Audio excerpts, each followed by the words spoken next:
Hello, everyone, and welcome to another Chapter 1 Read Aloud. Today, we are reading the book The Best at It by Maulik Pancholy, who you may recognize as a famous actor.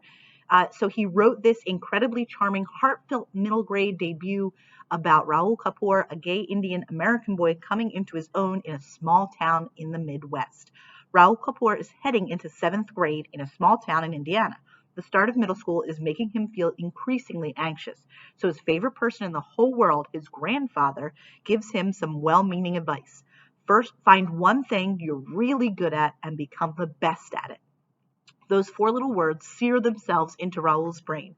While he's not quite sure what that special thing is, he is convinced that once he finds it, bullies like Brent Mason will stop torturing him at school, and he won't be worried about staring too long at his classmate Justin Emery. With his best friend Chelsea by his side, Raul is ready to crush his challenge. But what if he discovers he isn't the best at anything? Funny, charming, and incredibly touching, this is a story about friendship, family, and the courage it takes to live your truth. So here's chapter 1 of The Best at It. Chelsea and I are playing Just Dance in the basement when my grandfather calls down the stairs. It's the last day of your vacation. You kids need to get out of the house. Maybe later, I yell back up. The song comes to a finish, and Chelsea throws her arms in the air and bows with a flourish. We're just in the middle of something right now. You've been locked away in that basement all summer, he calls back down. Then his voice grows sly. How about we have a race around the neighborhood? Should we go up? Chelsea tugs on her t-shirt to air out the sweat. I love hanging out with my grandfather. I really do. But lately I've been avoiding playing out in the street. I mean, who wants to risk running into someone from school over the summer? Isn't 9 months of the year enough? Bet I can beat you in a race from our house to Mr. McCarter's Jeep, he says, refusing to give up. Then he pauses and adds, if you win, I'll teach you how to pop a wheelie in my wheelchair. I look at Chelsea with my eyebrows raised. Grandpa's wheelies are pretty awesome. Plus, we both know he'll be home alone all day when we head back to school tomorrow. It'd be nice to spend some time with him. He shrugs as if to say, why not? Fine, you're on. We clamber up the stairs. I call referee, she yells as we follow him out the front door. Before we make our way into the street, I do a quick sweep of the neighborhood. Except for Dad's band rehearsing in our garage, it's a ghost town out here.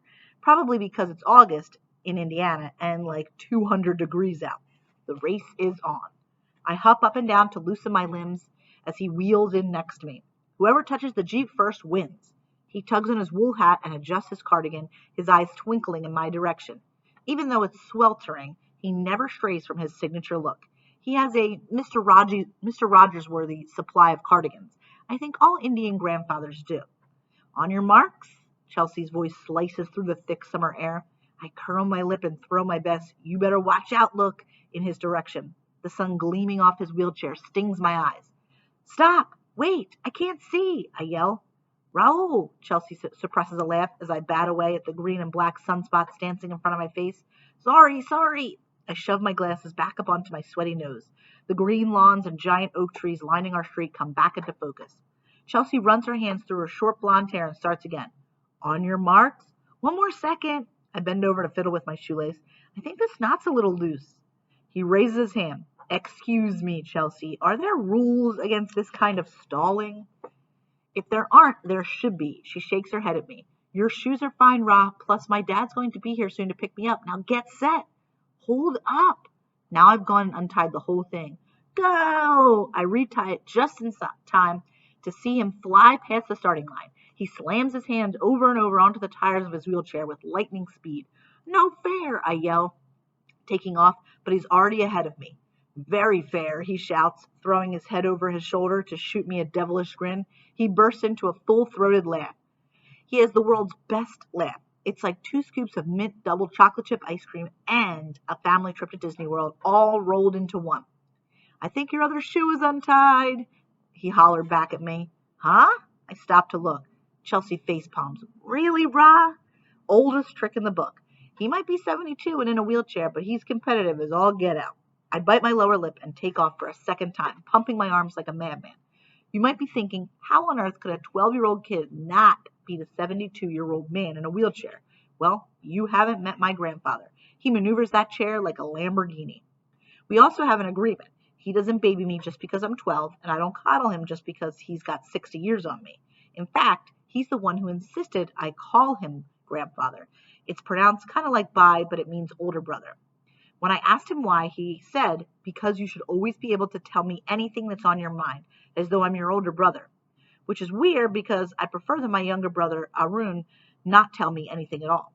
I'm just a few feet behind him now, and Bai whips his head over his shoulder again and taunts me. It's just to Mr. McCarter's Jeep. You better catch up. You're going down, I scream, surprised at how out of breath I'm getting. How is he going this fast? Dad's band down the street is scoring our every move, and the music pumps through our straining muscles. Chelsea is chanting, "Go, go, go," in the background. We're neck and neck now. I squeeze every last ounce of energy into my legs. The trees are streaks of green and brown on either side of me. I narrow my eyes into the Jeep parked across the intersection of Oak Street, the finish line. And then suddenly, a voice shatters my concentration. "Oh my God," it snickers. "This has got to be the most pathetic thing I've ever seen." Oh no, I know that voice. And that's it of chapter 1 of The Best at It.